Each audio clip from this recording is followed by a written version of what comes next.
Bonjour, Luc Griffet ici depuis le massif de l'Estérel, le magnifique massif de l'Estérel, sur la côte méditerranée entre Saint-Raphaël et Cannes.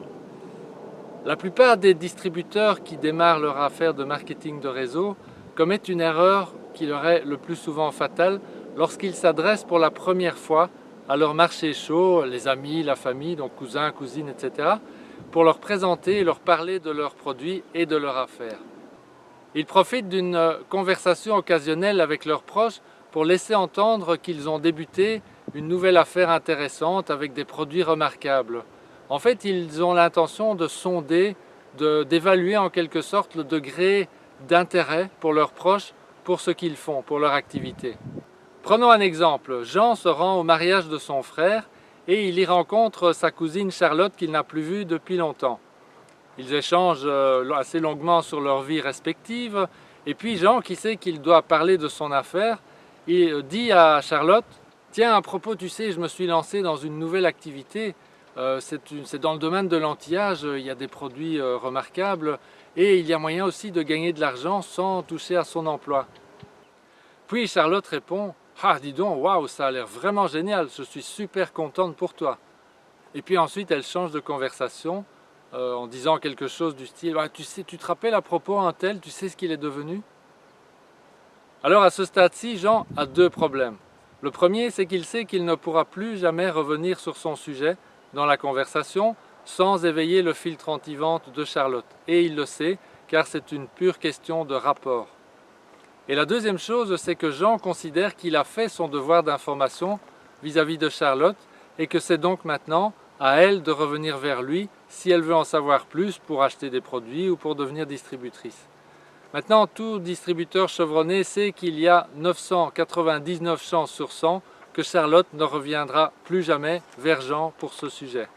Pendant ce temps, Jean, qui a procédé de la même façon avec la plupart des gens de son marché chaud, considère qu'il fait régulièrement et normalement et bien son travail d'information et donc finit par considérer aussi que cela ne marche pas. Et si personne ne l'informe de son erreur, eh bien, il va bientôt abandonner. Alors, qu'est-ce qui ne marche pas dans cette façon de faire? Eh bien, si Jean veut faire en sorte que son affaire avance, il doit non seulement la faire connaître à Charlotte, mais il doit aussi s'arranger pour lui faire prendre une décision.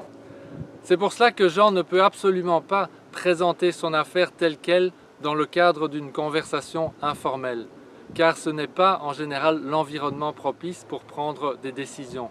Il va devoir s'arranger pour créer un cadre formel dans lequel Charlotte va pouvoir entendre l'information et puis comprendre que Jean attend d'elle une décision. Le cadre formel peut se mettre en place très simplement par une invitation à découvrir l'affaire et les produits. Et c'est pourquoi les allumes-feu sont si efficaces dans le cours d'une conversation courante, car ils peuvent mener très facilement à une invitation qui sera pratiquement acceptée à coup sûr. Je reviendrai dans le prochain billet sur les quelques règles de base et les quelques savoir-faire simples nécessaires pour créer ce cadre formel, donc pour bien mener, bien conduire son véhicule marketing de réseau. Car en effet, c'est pratiquement pareil à la conduite automobile. Il faut au départ apprendre les quelques règles du code de la route et ensuite les quelques savoir-faire de la conduite pour pouvoir conduire en toute sécurité en ville et sur la route. Alors au début on pense qu'on n'y arrivera jamais et puis après quelques temps on se rend compte que finalement c'est assez facile et que tout le monde peut le faire. Alors à la fois prochaine, je serai normalement à Rome pour faire le prochain billet. À bientôt.